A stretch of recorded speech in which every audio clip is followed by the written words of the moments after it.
Shalom saudara terkasih di dalam Tuhan Yesus. Kita bersyukur karena pada pagi hari ini kita boleh sama-sama merenungkan kebenaran firman Tuhan di dalam renungan bagaimana. Saudara, setiap hari kita membawa beban.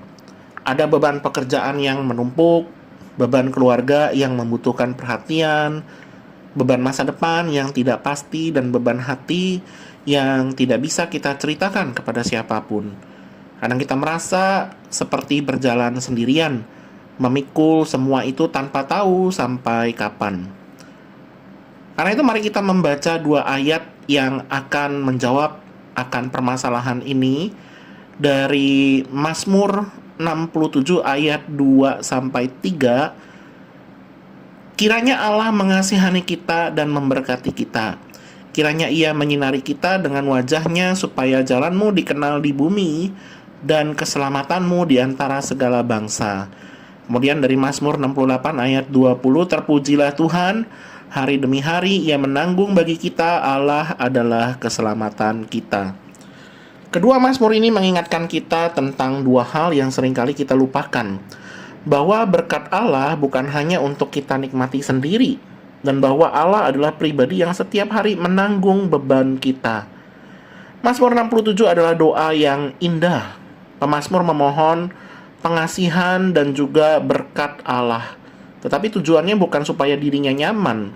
Ia ingin supaya melalui berkat yang diterimanya, jalan Allah dikenal di bumi dan keselamatannya sampai ke segala bangsa. Ini mengubah cara pandang kita tentang berkat. Seringkali kita hanya fokus meminta Tuhan memberkati kita, beri kesehatan, cukupi kebutuhan, lancarkan pekerjaan. Tapi Mazmur 67 mengajarkan bahwa berkat yang kita terima seharusnya menjadi alat untuk memperkenalkan Tuhan kepada orang lain.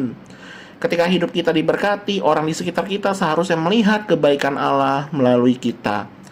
Mazmur 68 adalah mazmur kemenangan yang menggambarkan Allah sebagai Raja yang berkuasa. Di tengah segala pernyataan kebesarannya ada satu ayat yang sangat personal.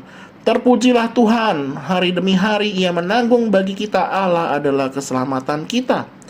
Bayangkan Allah yang maha kuasa, yang mengguncangkan gunung dan menghancurkan musuh, ternyata juga bersedia menanggung beban kita setiap hari. Ia tidak hanya peduli pada perkara-perkara besar di dunia, tetapi juga pada beban-beban kecil yang kita pikul. Kata hari demi hari menunjukkan bahwa ini bukan bantuan sekali saja, tetapi kesetiaan yang terus-menerus. Dan kabar baiknya, Yesus tidak hanya menanggung dosa kita, tetapi juga turut menanggung beban hidup kita sehari-hari. Ia mengundang kita, marilah kepadaku semua yang letih lesu dan berbeban berat, aku akan memberi kelegaan kepadamu. Matius 11 ayat 28. Karena itu ketika kita merasa berat, kita boleh datang kepadanya dengan jujur. Tidak perlu berpura-pura kuat. Dia adalah Allah yang setiap hari menanggung beban kita. Dan seperti Mazmur 67, Injil juga mengarahkan kita keluar dari diri sendiri. Keselamatan yang kita terima bukan hanya untuk kita, tetapi untuk sampai kepada segala bangsa. Kita diberkati supaya menjadi berkat. Kita diselamatkan supaya menjadi saksi.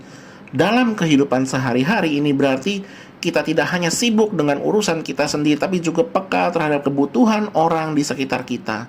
Dan ketika kita melayani dan menolong orang lain, kita melakukan bukan dengan kekuatan sendiri, tetapi dengan kekuatan yang berasal dari Dia yang setiap hari menanggung beban kita. Saudaraku, apapun beban yang Anda bawa hari ini, ingatlah Anda tidak sendirian. Tuhan setiap hari menanggungnya bersama Anda, dan jangan lupa, berkat yang Anda terima dari Tuhan bukan hanya untuk Anda nikmati sendiri. Lewat hidup Anda, biarlah orang lain juga melihat kasih-Nya dan mengenal keselamatannya. Mari kita berdoa. Tuhan, terima kasih Engkau bukan hanya Allah yang maha kuasa, tapi juga Allah yang peduli pada beban kami setiap hari. Ampuni kami ketika kami terlalu sibuk meminta berkat untuk diri sendiri tanpa memikirkan orang lain. Ajar kami untuk menyerahkan beban kami kepadamu dan juga menjadi saluran berkat bagi sesama. Dalam nama Yesus kami berdoa. Amin.